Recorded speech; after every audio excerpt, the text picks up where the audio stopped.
everyone. Welcome back to another episode of Breaking Barriers. I am your host, Crystal Simpson. Joining me today is Gina Polasek and Kelly Peterson. We wanted to record an episode sharing our own kids' hearing journey about hearing loss and interventions in general, as it will fit into our series with Dr. Iverson, ENT doctor from University of Kentucky Children's Hospital in Lexington, Kentucky. We get a lot of questions from new parents often on this topic.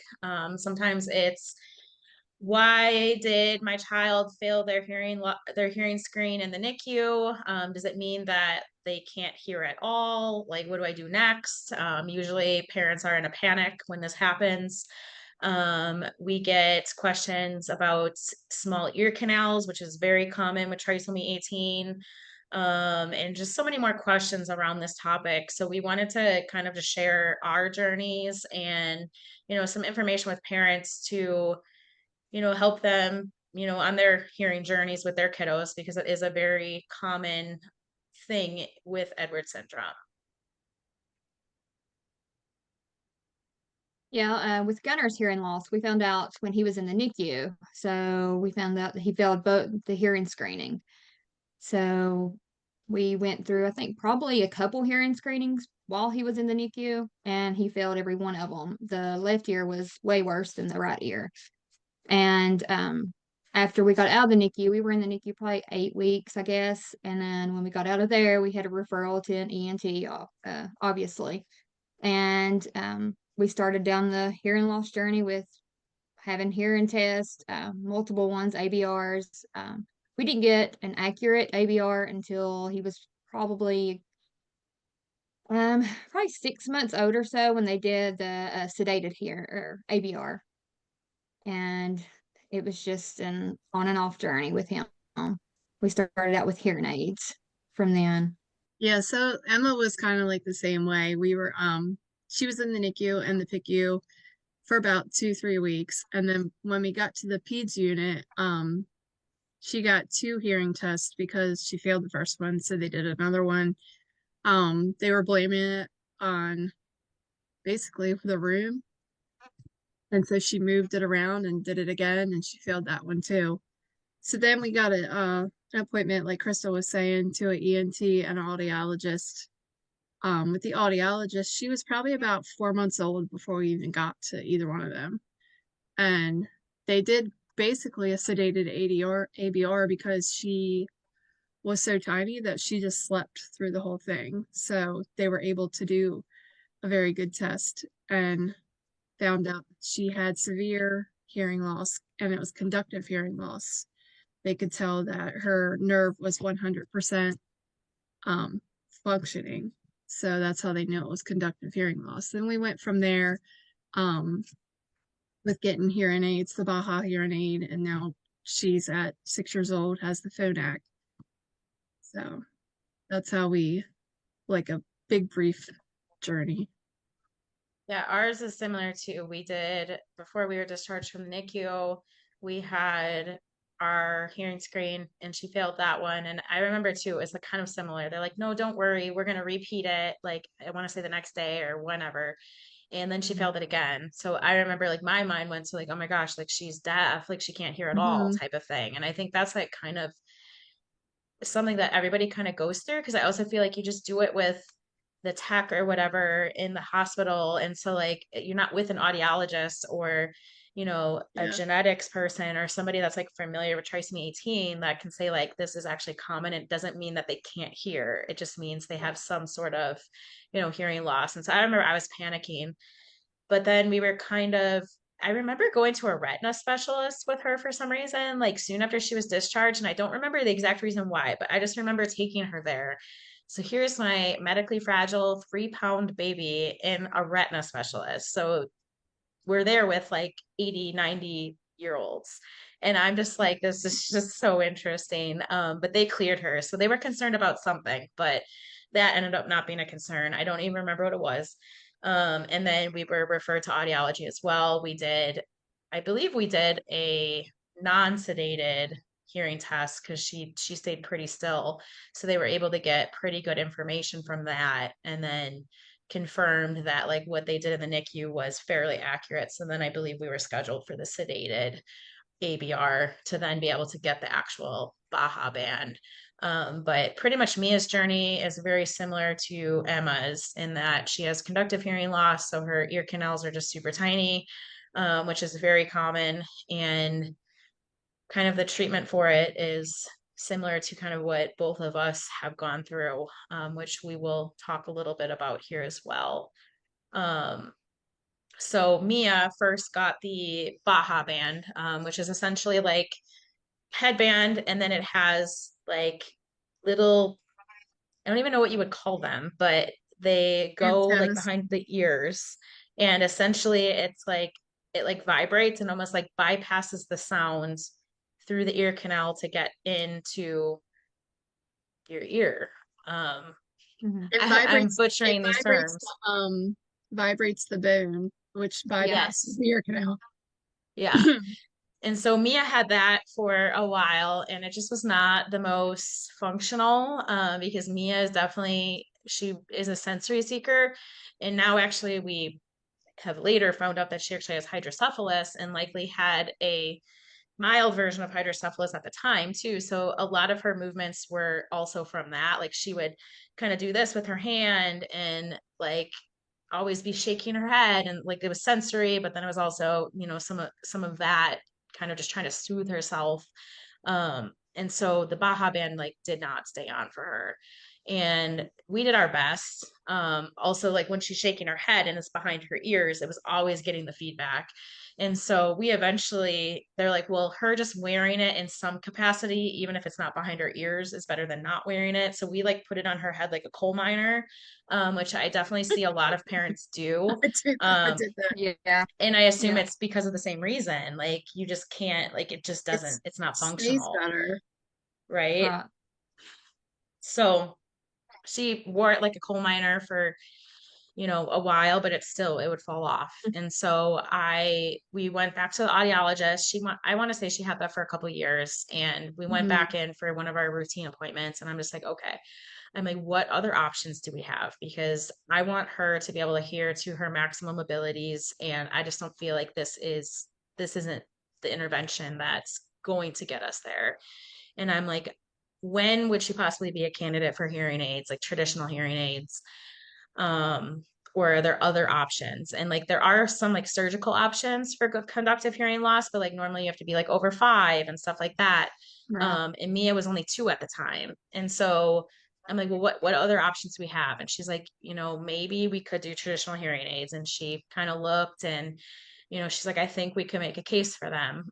But I will be honest that it's hard to get some audiologists on board for the traditional hearing aids with conductive hearing loss, because Yep. in their mind is like not enough sound is going to go through the ear canal then.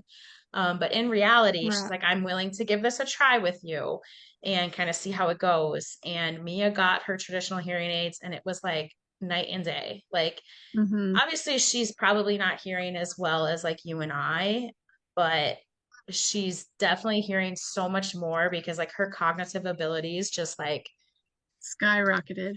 yes. Yeah. Makes a So huge that, difference. yeah, so that's essentially where we're at. Like she's had her hearing aids now for 3 years.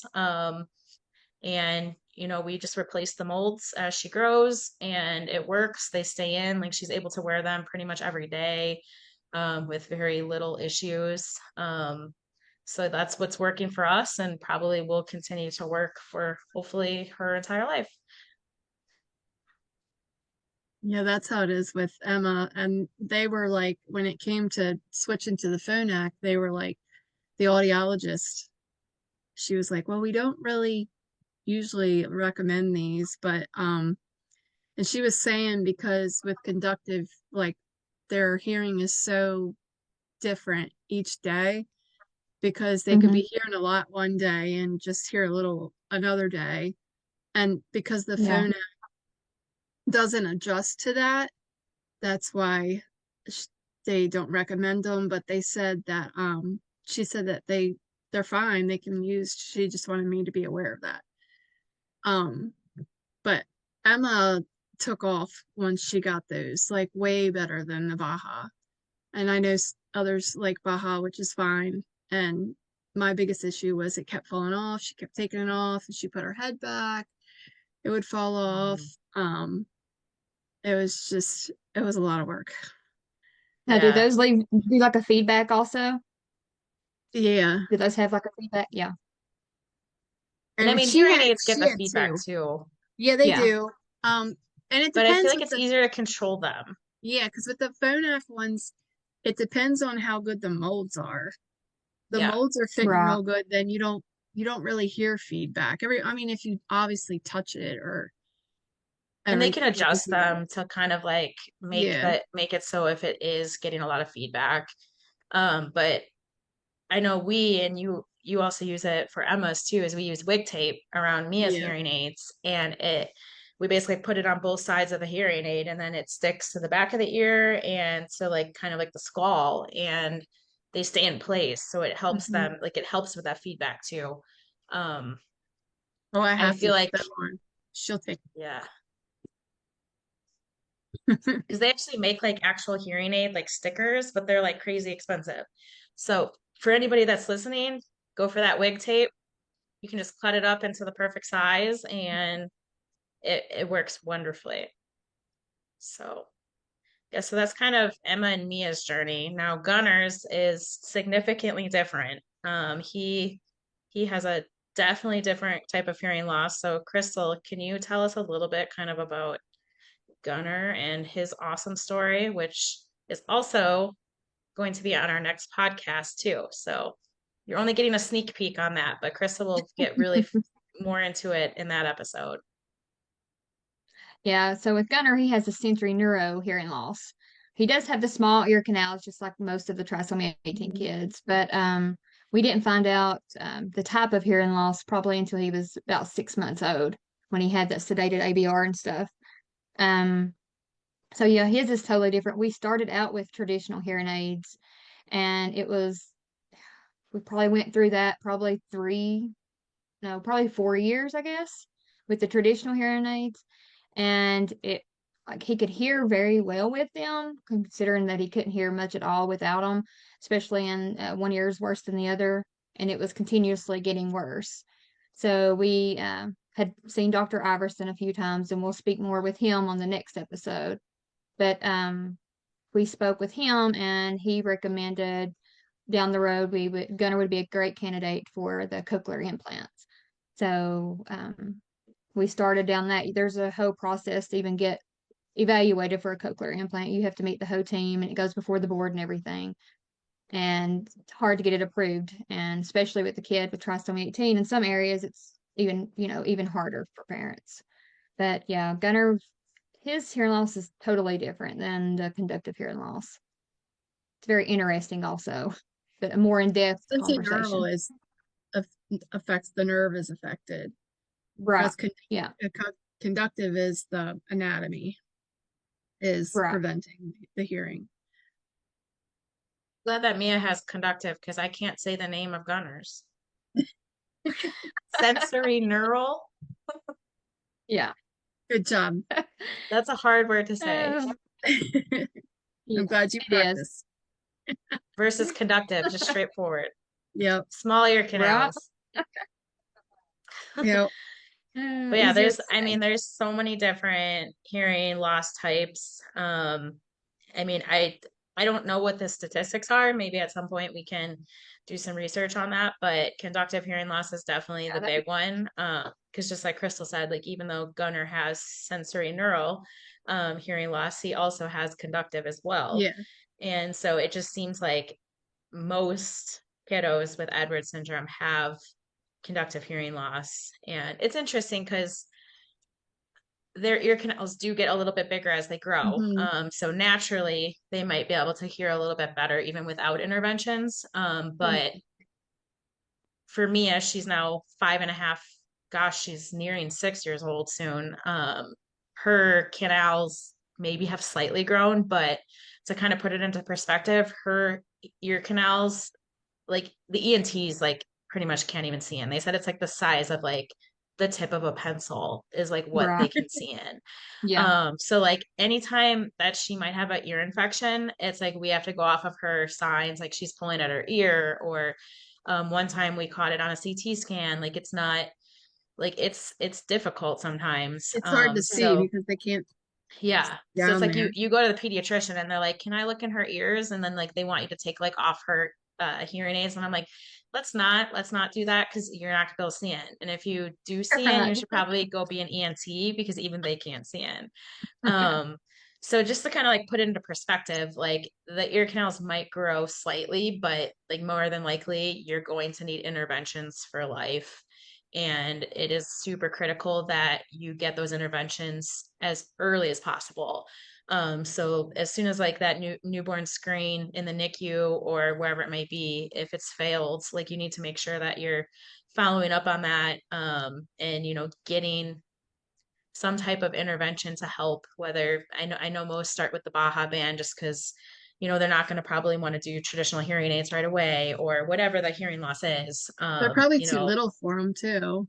Yeah, yeah, like you just have to you know figure out what it is with your team and get something in motion, because just like any child, our kids are absorbing so much at such a young age, and I think sometimes parents just get so overwhelmed and may not worry so much about hearing because they're so worried about more critical things, which obviously will take precedence, but it's definitely important to like make things like this a priority as well, because down the road it's so important. um so that's just kind of my take, and I just know like once Mia could really hear, it was just like incredible to kind of just see her developmentally, like Mm-hmm. cognitively take off, Yeah.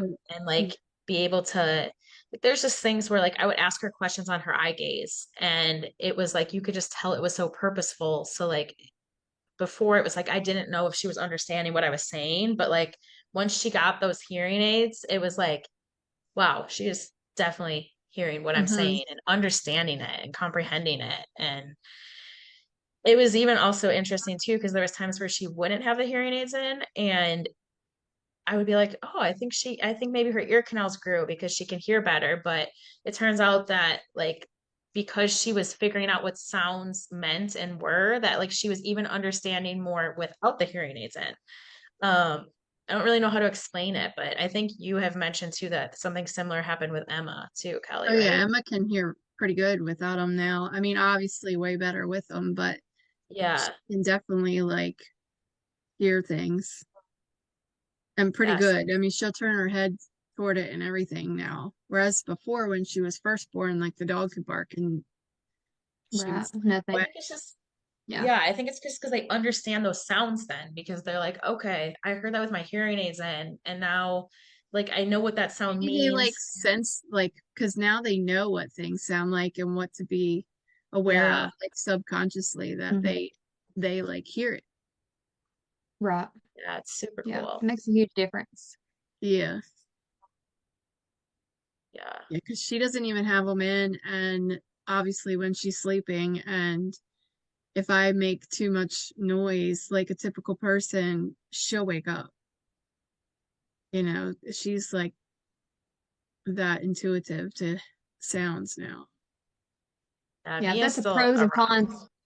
Now, Gunner, like, if he doesn't have his cochlear implants on, you could party all night and he's not going to hear you. So That's you're like not Mia Gunner, limited too, with that.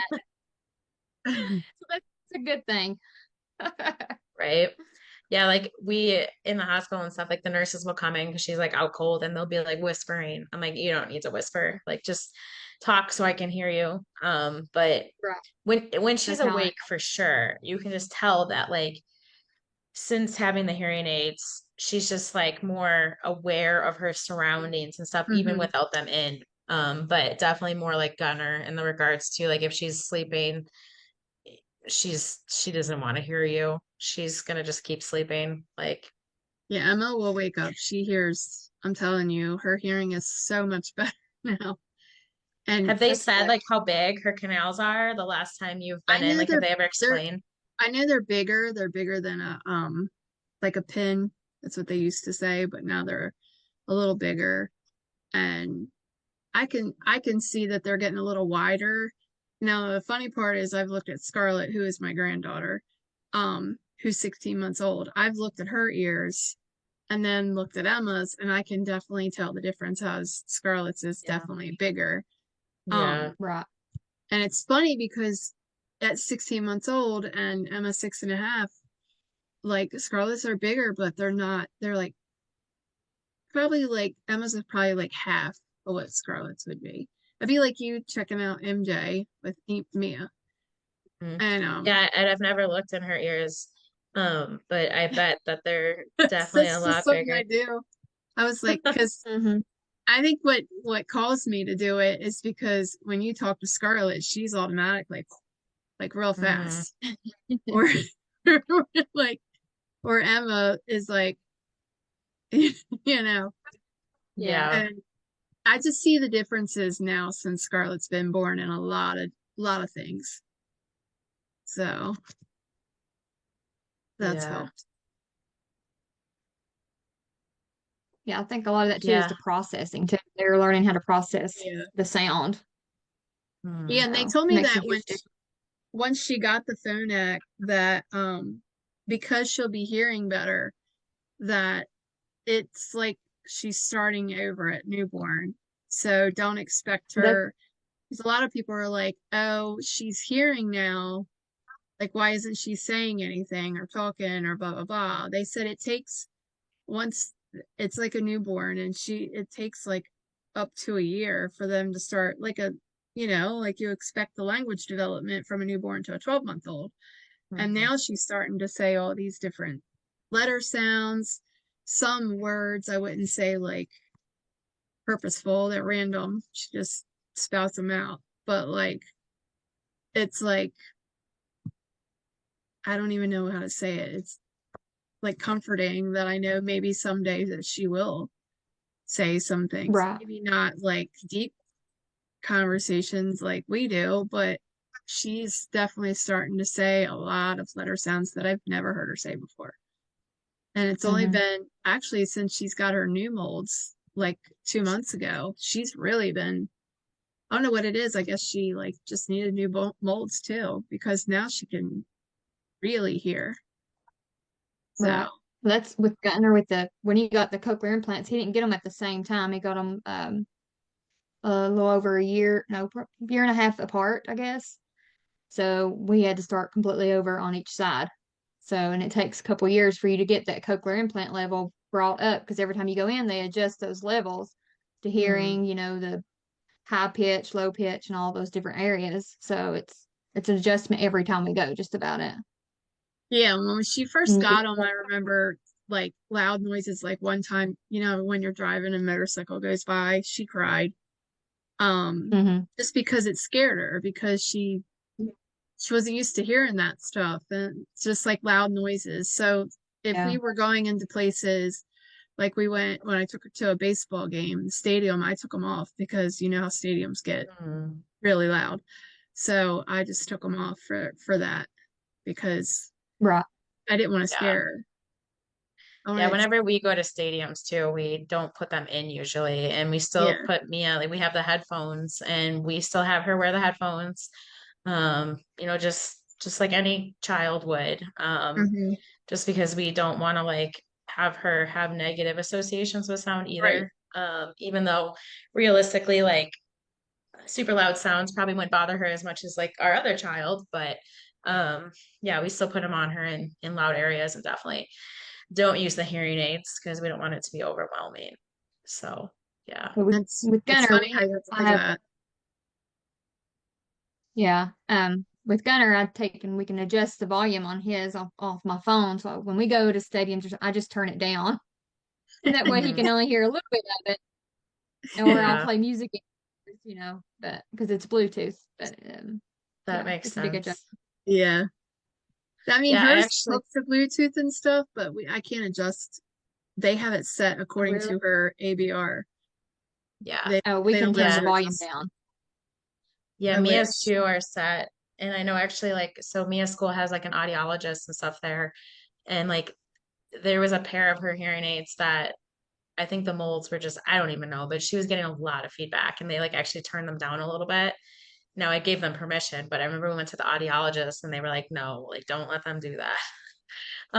Like we don't want, like we have like the specific like hearing loss, like we know Yeah, where they should be based off of set. her testing. Yeah, so like yeah, we don't usually touch hers, but there's actually like a new hearing like test that is called, it's like a Hear Lab is what it's called. And it sounds like it's newer and it's like a non-sedated test where essentially like you go in and it's like some specific like thing that they do where they like can test your hearing aids to see like how well how well they're working for your child. And so it can like kind of give information about like should we change the settings, or like is this intervention even like the best one anymore. Like they can really see like how much like Mia might be hearing out of her hearing aids, how much like stuff like that, like a test that we've never really done because we've just kind of assumed like, okay, she has conductive hearing loss, she has the ABR, she has this amount of hearing loss in each ear. Let's try the traditional hearing aids and kind of see what we think. And like we obviously we've seen good progress, so we just assume they're working really good. But this test is actually supposed to like really give information about how well they're actually working. Um, so we're actually supposed to have that test for Mia soon. But apparently we actually had to cancel it for her surgery, but apparently their machine is like down too. So they're like, we're not scheduling anymore until our equipment is fixed. I'm like, oh, okay. But at some point Thanks. we're supposed to do that. So I'm kind of like interested to see Yeah, you have to like tell me about it. See if truly how well they're working. And like, I mean, hopefully it comes back with like they're working pretty good and like we just continue the path that we're going and not like, oh yeah, they're not really working at all. So we don't know why your child can hear, you know. I don't think that will be the case from like the things we see, but you never yeah. know. But I like that there's like testing to do stuff like that without having to do sedation as well. Because we're kind of like in that limbo period too, where she hasn't had a sedated ABR in like 3 years, but like her hearing aids are still under warranty and good for like 2 more years or more, and they're working great, we think.